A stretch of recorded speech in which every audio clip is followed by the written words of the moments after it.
अब बात एक ऐसे खबर की जो उत्तर प्रदेश में सरकार के अफसरों की निरंकुशता का परिचायक बनी हुई है। ये दिखाती है खबर कि किस तरह से अफसर मनमानी कर रहे हैं और उनको रोकने के लिए उन पर कोई कार्रवाई नहीं हो रही है, कोई टोका टाकी नहीं हो रही है। आप ये कह सकते हैं कि एक अफसर के आगे इस समय सरकार मौनी नजर आ रही है और वो अफसर हैं उत्तर प्रदेश में अपर मुख्य सचिव लेवल के बाबूलाल मीणा, बीएल मीणा। बीएल मीणा ने खुद को उत्तर प्रदेश का सबसे ईमानदार आईएएस अफसर घोषित कर रखा है और वो सरकार के ऊपर हो गए हैं। वो सारे सरकार के फैसले खुद ही ले लेते हैं। वो ऐसे ऐसे आदेश करते हैं कि मुख्य सचिव और एपीसी तक हैरान रह जाएं। मनोज कुमार सिंह वाला प्रकरण आपने सुना होगा, जब उनके खिलाफ रिकवरी का एक नोटिस की चर्चा चलने लगी थी कि वो पैसा गड़प हो गया, डूब गया।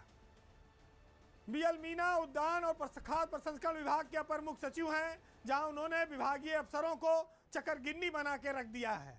सरकार ने उनको पनिशमेंट के तौर पर उद्यान और खाद्य प्रसंस्करण जैसे छोटे विभाग में तैनात किया, लेकिन यहां पर भी उन्होंने पूरा हिमालय सर पर उठा रखा है, तहलका मचा रखा है, कर्मचारियों का जीना हराम कर रखा है।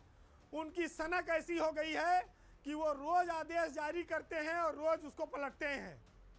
बात है प्रेरणा शर्मा की। प्रेरणा शर्मा 2014 बैच की एक आईएएस अफसर हैं, जो पहले हापुड़ की डीएम थी, वहां से वो उद्यान विभाग में विशेष सचिव बनकर आई थी।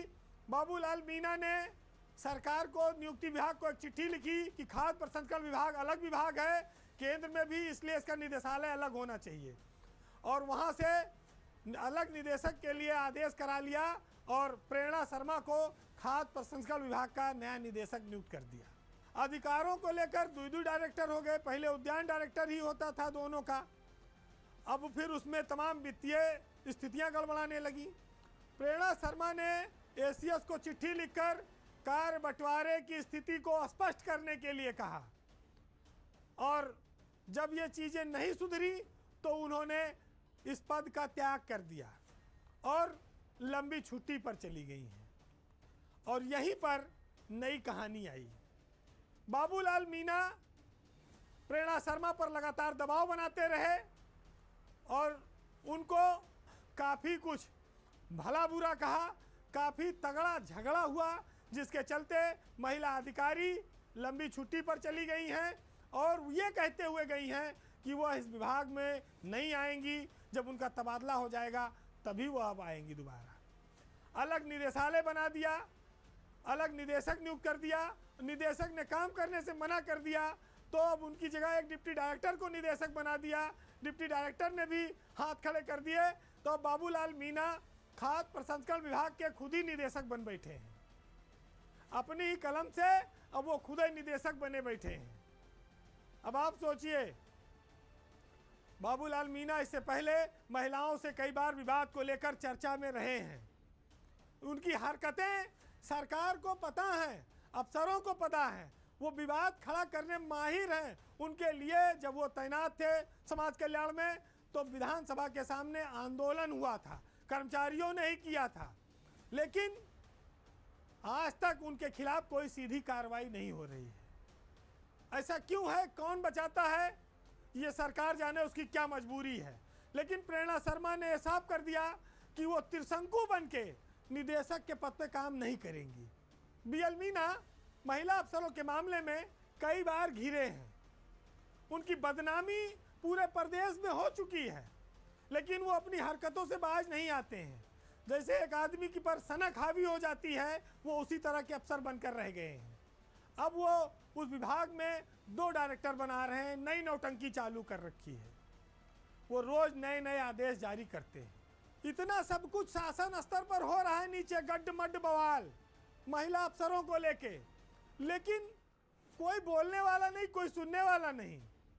हर काम जब तक मुख्यमंत्री की नज़र में नहीं आता है कोई एक्शन नहीं होता है। ऐसा कब तक चलेगा, क्यों चलेगा, और आखिर सरकार की क्या मजबूरी है कि बीएल मीणा जैसे अफसरों को किसी विभाग में ही रखा जाए। चर्चा उनकी कार्यशैली की, महिलाओं के साथ उनके झगड़े की, उनके रोज रोज नए नए फरमानों की होती है। क्या सरकार को ऐसे अफसरों का विवाद पसंद है? ये एक बहुत बड़ा सवाल बनकर रह गया है।